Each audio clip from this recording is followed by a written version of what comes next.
Hello बच्चों, कैसे हो आप सब। आशा करती हूँ कि आप सब स्वस्थ होंगे। मैं आपकी हिंदी अध्यापिका आज आपको वर्ण विचार हिंदी व्याकरण में आपका पाठ 2 है, वर्ण विचार करवाऊंगी। वर्ण क्या होता है बेटा?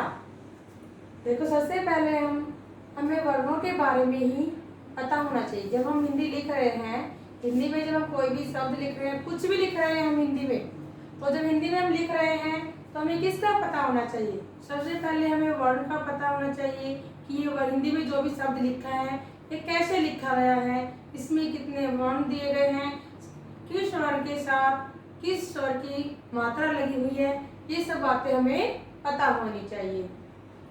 तो देखिए, वर्ण किसे कहते हैं? क्या है बेटा? वर्ण किसे कहते हैं?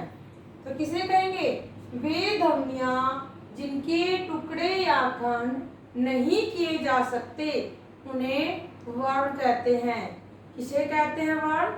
वे ध्वनियां जिनके टुकड़े या खंड नहीं किए जा सकते उन्हें वर्ण कहते हैं। ध्वनियां कौन सी ध्वनियां?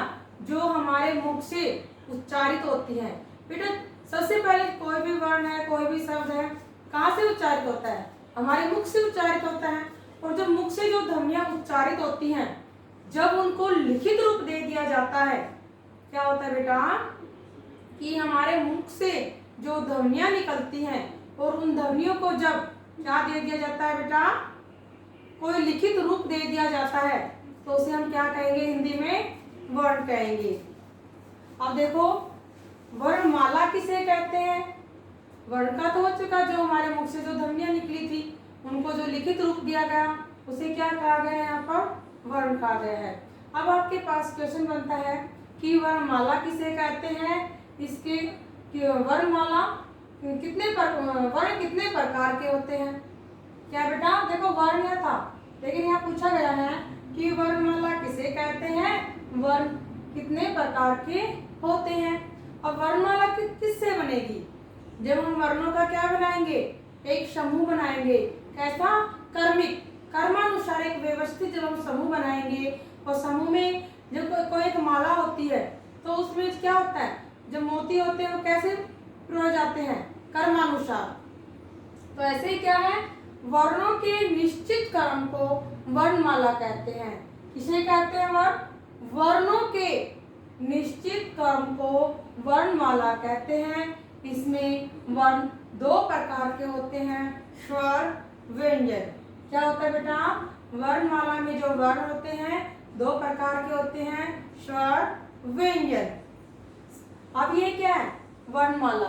अब आपको ये बताना है कि जो वर्णमाला है, वर्णमाला में स्वर कौन कौन से होते हैं और व्यंजन आपके कौन कौन से होते हैं। मूल स्वर आपके कौन कौन से होते हैं, मूल व्यंजन आपके कौन कौन से होते हैं। तो ये क्या है? वर्णमाला। अब हम किसके बारे में एक्सप्लेन करेंगे यहाँ पर? वर्णमाला के में। कि वर्णमाला में जो हमारे वर्ण है, एक माला में जो वो रखे हैं, हमने पिरो रखे हैं, वो कौन कौन से हैं? देखो, वर्णमाला कितने प्रकार, वर्णमाला में वर्ण कितने प्रकार के होते हैं? 2 प्रकार के होते हैं, स्वर और व्यंजन। यहाँ पर हमने लिख दिया वर्णमाला। अब सबसे पहले हम क्या लेंगे? यहाँ पर स्वर लेंगे। और स्वरों में क्या कितने वर्ण आते हैं? देखो, अ, आ, ई, उ, री, ए, आई, ओ, औ। जो स्वर होते हैं इनकी संख्या कितनी होती है बेटा? 11 होती है। 1, 2, 3, 4, 5, 6, 7, 8, 9, 10, 11। स्वरों की संख्या कितनी होती है? स्वरों की संख्या 11 होती है। हमारी वर्णमाला में जो वर्ण है, हमारे जो स्वर हैं, उनकी संख्या कितनी है? 11 है। अब देखो, व्यंजन नंबर 2 पर क्या है बेटा? व्यंजन। अब व्यंजन है क, ख, ग, घ, ङ, च, छ, ज, झ, ञ, ट, ठ, ड, ढ, ण, त, थ, द, ध, न, प, फ, ब, भ, म, य, ह, ल, व, श, श, श, है। देखो बेटा, स्वरों की संख्या कितनी थी यहाँ पर 11। और हमारे जो मूल जो यहाँ पर जो व्यंजन है, मूल व्यंजन है, उनकी भी संख्या कितनी है बेटा यहाँ पर 33 है। देखो आपके जो कै वर्ग है यहाँ पर क्या बेटा कि हमारे पास क्या है, यहाँ पर जो वर्ण है इनको कितने वर्गों में बांटा गया है, ये भी क्वेश्चन बन सकता है। तो हमारे जो वर्ण है उनको कितने बेटा 5 भागों में बांटा गया है। वर्ण को कितने भागों में बांटा गया है 5 भागों में। कौन कौन से? कै वर्ग, क्या है ये कै वर्ग है, ये आपका चै वर्ग है। और इनका नाम किस पे रखते हैं, किस पे रखते हैं? जिस भी वर्ग का जो पहला जो वर्ण होता है उसी वर्ग के नाम पर उसका नाम रख दिया जाता है। अब ये कै वर्ग है, किसके नाम पर रख दिया गया? कै के नाम पर। चै वर्ग, चै के नाम पे। टै वर्ग, टै, तै, तै वर्ग, पै, पै वर्ग। ये क्या है बेटा हमारे जो एक हर वर्ग में कितने वर्ण होते हैं 5।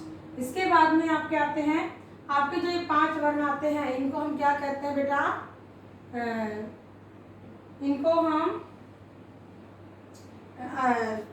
स्पर्श व्यंजन भी कहते हैं। क्या कहते हैं? स्पर्श वर्ण भी होते हैं ये आपके। इसके बाद में है ये र, ल, व।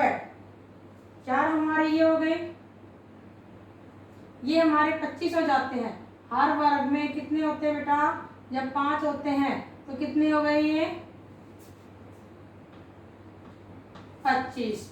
अब देखो रे, र, ल, व, 4 हमारे पास ये हो गए और 4 हमारे पास ये हो गए। 25 + 4 + 4 कितने हो गए बेटा? 33 हो गए। अगर अब आपसे क्वेश्चन पूछा जाता है कि मूल वर्णों की संख्या कितनी होती है, आपसे क्वेश्चन पूछा जाता है मूल वर्णों की संख्या कितनी होती है, तो मूल वर्णों की संख्या कितनी होती है? देखो 11 हमारे पास स्वर है और 33 हमारे पास यहाँ पर मूल व्यंजन है। क्या है बेटा? मूल व्यंजनों की संख्या कितनी होती है? 33 होती है, 33 होती है। मूल वर्णों की मूल व्यंजनों की संख्या कितनी होती है? 33 होती है। मूल स्वरों की संख्या कितनी होती है? 11 होती है। और जब आपसे प्रश्न पूछा जाता है कि मूल वर्णों की संख्या कितनी होती है, तो हमारा आंसर क्या हो जाता है? 44। क्या हो जाता है बेटा? 44। एक बार दोबारा से देखते हैं हम। वर्ण किसे कहते हैं? वे ध्वनियां जिसके टुकड़े नहीं किए जा सके, जिसके खंड नहीं किए जा सके, उसे हम क्या कहते हैं? वर्ण कहते हैं। वर्णमाला किसे कहते हैं? वर्णों के क्रमिक, वर्णों के निश्चित क्रम को, वर्णों के निश्चित क्रम को वर्णमाला कहते हैं। फिर है इसमें जो वर्ण होते हैं 2 प्रकार के होते हैं, स्वर और व्यंजन। अस्वर है, स्वर में क्या आते हैं? स्वरों की संख्या कितनी होती है? 11 होती है। और उसके बाद में नंबर 2 पर क्या है? व्यंजन। व्यंजनों की संख्या कितनी होती है? व्यंजनों की संख्या 33 होती है। मूल व्यंजनों की संख्या कितनी होती है? 33 होती है। अगर हम इन दोनों को अगर मिला लेते हैं, दोनों को प्लस करके अगर पूछते हैं कि मूल वर्णों की संख्या कितनी होगी, हिंदी वर्णमाला में मूल वर्णों की संख्या कितनी होगी, तो हमारा आंसर क्या होगा? 44। हमारा आंसर क्या होगा? 44 होगा। अगर मूल स्वरों के बारे में पूछेंगे तो हमारा आंसर क्या होगा? 11 होगा। मूल व्यंजन पूछेंगे तो आंसर क्या होगा बेटा? 33 होगा। अगर कुल वर्णों के बारे में पूछते हैं तो हमारा आंसर क्या होगा बेटा? 44। आपको क्या करना है? आपको अपनी नोटबुक में सुंदर सुंदर राइटिंग में वर्ण किसे कहते हैं, वर्ण के कितने प्रकार होते हैं, और आपको वर्णमाला किसे कहते हैं, वर्णमाला में स्वर कौन कौन से हैं, वर्णमाला में व्यंजन कौन कौन से हैं, इनको आपको अपनी नोटबुक में अच्छे से लिखना है, राइट करना है अच्छे से, और आपको इनको याद भी रखना है। Okay, thanks.